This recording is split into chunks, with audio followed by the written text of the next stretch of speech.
मेरा अगला इंशाल्लाह लेक्चर आ रहा है, हम वो जो हम नई सीरीज शुरू करने लगे हैं वो है सप्रेशन। और उसके 2-3 मेन पार्ट हो गए, emotional suppression, disease suppression and drug suppression. हम लोगों को ये बताएंगे कि इमोशनल सप्रेशन से क्या होता है, और डिजीज़ अगर आप ठीक ना कर सकें, उनको दबा दें, तो उससे क्या क्या तमाशे लगते हैं। फिर गलत दवाइयों के इस्तेमाल से क्या क्या तमाशे लगते हैं, इस पे हम, और ये मेरा पहले लेक्चर हो चुका है, मैंने आज से कोई 7-8 साल पहले हमने दिया है, 10 साल पहले, और वो 32-33 घंटे का मेरा ये लेक्चर है। और ये हम इसको रिवाइज़ करना चाह रहे हैं क्योंकि वो लेक्चर सारा सही अवेलेबल नहीं है, तो मैं इसको करूँगा। तो फिर मैं आपको बताऊँगा टीबी से क्या होता है, फिर टाइफाइड से क्या होता है, डिजीज़ सप्रेशन क्या क्या डिजीज़ सप्रेशन है, हम इन्फेक्शन डिजीज़ सारी करेंगे। फिर हम इमोशनल को करेंगे कि इमोशन सप्रेस होते हैं तो क्या होता है। तो ये मेरा अगला लेक्चर इंशाल्लाह आएगा, इसको भी लोग पसंद करेंगे, और इससे इंशाल्लाह होम्योपैथी को बहुत ग्रो करेगी होम्योपैथी। ये टॉपिक भी हमारा नया है, ये जो नया टॉपिक मैं दे रहा हूँ ना सप्रेशन वाला, ये भी बड़ा कॉम्प्लिकेटेड, बड़ा मुश्किल है। ये भी इस तरह का कोई लेक्चर पहले इससे पहले अवेलेबल नहीं है, क्योंकि मैंने सारी ज़िंदगी किया कि एक एलोपैथिक डॉक्टर साथ के लिए खड़ा किया, डिजीज़ लोगों को समझाई,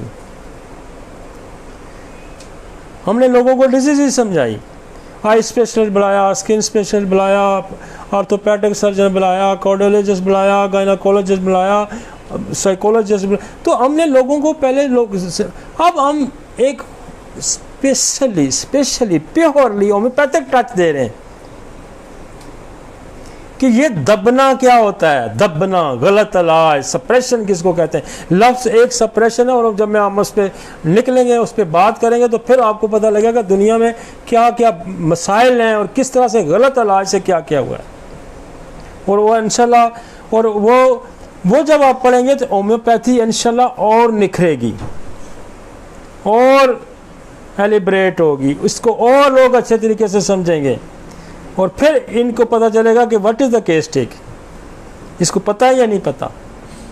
मैं बताऊंगा कि जैसे हमने तो देखे, हम बताएंगे कि टाइफाइड की कॉम्प्लिकेशन क्या होती है, इसकी सप्रेशन से क्या होता है, टीबी की सप्रेशन से क्या होता है, मलेरिया की सप्रेशन से क्या होता है। फिर हम वो चीज़ें डिस्कस करेंगे, तो फिर लोगों को पता चलेगा कि होम्योपैथी कितनी बड़ी साइंस है, कितनी बड़ी साइंस है।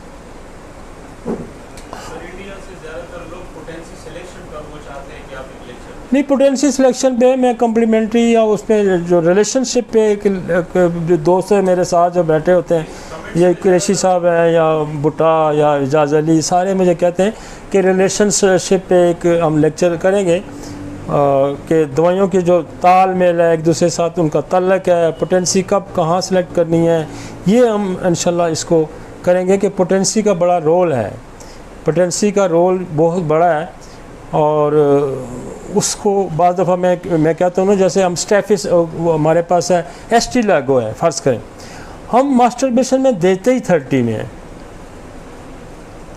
और यही पोटेंसी हम जो है फेब्राइड ब्लीडिंग में हम देते ही CM में।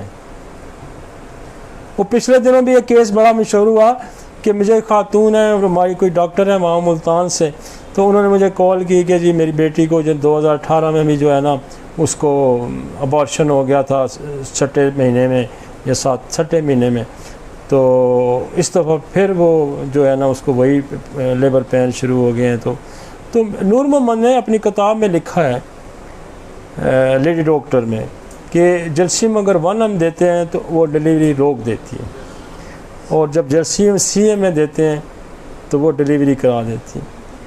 तो मैंने उसको कहा कि यार, फ़ौरन ही मैं ड्राइव कर रहा था, मैंने कहा जी उसको जल्सीम 1 हम दे दें और कल मुझे बता दें। मैं जानता भी नहीं उन डॉक्टर साहिबा को। उसने मेरे सेकंड डे उसने कहा जी वो पेशेंट रुक गए, ठीक हो गया, सेटल होगी पेशेंट। वो हफ्ता 10 दिन गए, उसने खुशी से वो कोई जो आपको पता है पोस्टर जो लगाते हैं, हमने तो ज़रा वो यूज़ ही नहीं करते फेसबुक वगैरह, तो उसने कहीं पोस्ट लगा दी कि इस तरह मैंने मेरी बच्ची को 2018 में भी ये हुआ था और अब भी उसके साथ ये वाक़या हुआ। तो डॉक्टर अली से मैंने पूछा, किसी पहले नंबर लिया तो भुट्टा साहब ने नंबर दिया, तो फिर मेरी उनसे बात हुई तो उन्होंने कहा जल्शियम 1M दे दो। बस इतनी सारी बात सुनी तो उन्होंने कहा जल्शियम 1M दो। अब लोगों ने वहाँ तमाशा नहीं लगा दिया, उन्होंने कहा जी ये जल्शियम कैसे ठीक कर सकती है, ये तो कोई एलोपैथिक दवाई से ठीक हुआ। अब उनको ये नहीं समझ कि 2018 में भी तो एडमिट थी ना वो CMH में, तो वहाँ फिर एलोपैथिक किससे क्यों नहीं ठीक हुई। अब भी वो एडमिट है, सुबह वो डिस्चार्ज हो गया है। आज उस वाक़े को मतलब 20-22 दिन हो गए हैं, अभी तक उसकी डिलीवरी नहीं हुई। इस टाइम तक उस जल्शियम 1M ने रोकी हुई है। वो मैंने कहा कि ये होगी भी तब हम जल्शियम CM में देंगे तो ये होगी, वगैरह ये होगी भी नहीं। तो इस किस्म के नाबल्द लोग कि होम्योपैथी में ऐसा नहीं हो सकता। किसी और दोस्त हमारा डॉक्टर उस्मान है, उसने कोई डॉक्टर उसके पास बैठा हुआ था, उसने वो दे दी उसको, सांप काटे को उसको पेन हो रहा था, उसने एक इनेशिया उसको दी तो उससे दर्द उसका रुक गया। वो उठा तो उसने पोज लगा दी। अब ये उसके पीछे पड़ गए, वो सांप काटे का तुम्हारे पास तो इलाज ही कोई नहीं।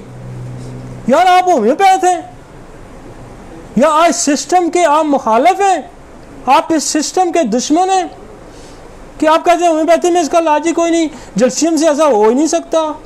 और भी उसमें बड़ी दवाइयाँ हैं। वो यार नूर मोहम्मद की प्रैक्टिस का आप देखें ना, वो डंडे मारता था लोगों को, लाइन में आओ, डंडे डंडे, यकीन माने उसके हाथ में स्टिक होती थी जो लाइन करा कर ठक मारता था सर पे, डंडे खा के लोग उससे दवाई करते, उसका एक्सपीरियंस है। और मैंने अपनी ज़िंदगी में बेशुमार जगह इसको मैंने दिया है, और ये वाकई प्रेगनेंसी डिलीवरी को रोक देती है, और जब आप चाहते हैं तो वो करा देती है। तो आप किसी का, आपको पता ही कुछ नहीं है, आप यूं ही ऐसे, भाई आप होम्योपैथी के खैर ख्वाह हैं या आप होम्योपैथी के दुश्मन हैं।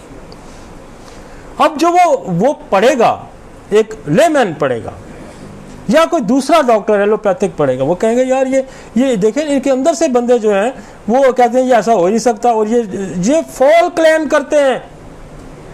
वो तो ठीक कहते हैं ना, फिर ये अंदर से जो काली भेड़ें हैं आपकी यही बोलना शुरू हो जाती हैं, और यार नहीं ठीक हुआ, चले नहीं ठीक हुआ, कैसी तो बात है, ठीक हुआ नहीं ठीक हुआ, तो क्या ये पब्लिसिटी आप होम्योपैथी की कर रहे हैं? झांके जरा अपने गिरेबान। इस सिस्टम से अगर आप रिज़्क खाते हैं, इस सिस्टम से आप अगर रिज़्क खाते हैं, इस सिस्टम से आपके घर का चूल्हा जलता है, तो ये बड़ी बददयांती है, ये बड़ी बददयांती है। जो कुत्ता होता है ना, जिसको हम कहते हैं कुत्ता, जो कुत्ता होता है उसको हम क्या कहते हैं? कुत्ता। जो कुत्ता या भौंकता है, वो भी जिस मालिक का रिज़्क खाता है उसके लिए भौंकता है। इसका मतलब हम कुत्तों से भी बदतर हैं। जिस सिस्टम से हमारा नाम है, हमारा रिज़्क वाबस्ता है, आप उस सिस्टम के खिलाफ बोलते हैं। शर्म आनी चाहिए आपको। वो यार नहीं ठीक होते सारे होम्योपैथी से, कोई होम्योपैथी ने सारे दुनिया को ठीक करने का ठेका तो नहीं उठाया हुआ ना। खुदा का एक निज़ाम है, उसने बंदों को मारना भी है। उस किसी का कोई गुनाह होगा, कुछ उसको सिला मिल रहा होता है, किसी को अपने करतूतों का सिला मिल रहा होता है, वो ठीक नहीं हो रहा होता। वो सिर्फ मेरी और डॉक्टर अली या आप लोगों की जिम्मेदारी में नहीं है, हमारी जिम्मेदारी है कि हमने प्रोफेशनल एथिक्स पे रहना है और इल्म जो खुदा ने हमें दिया उसके मुताबिक काम करना। ये कौन सी यार खिदमत है? मुझे बताए ना, कोई खिदमत है ये? आप अपना पॉजिटिव कोई काम है, आप उसको लोगों के सामने लाएं, बजाय आप कहते हैं कि ये तो होम्योपैथी से हो ही नहीं सकता, ना होम्योपैथी से फॉल पेन्स रुक सकते हैं, ना होम्योपैथी से सांप का इलाज हो सकता है। फिर होम्योपैथी से होता क्या है भाई? क्यों इस तरह की बातें करते हैं? और इनका रास्ता आपने रोकना है, इनका रास्ता आपने रोकना है। ये होम्योपैथी से खाते भी हैं और इसके खिलाफ बकवास भी करते हैं। आपके साथ हैं सर। ये होम्योपैथी के खाते भी हैं और उसके खिलाफ होते हैं। ये इसीलिए मैं कहता हूँ ये नमक हराम है, ये इसलिए नमक हराम है।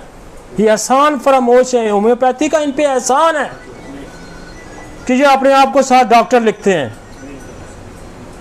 ये होम्योपैथी का एहसान है इन पे। और फिर उससे आप पेट पालते हैं यार,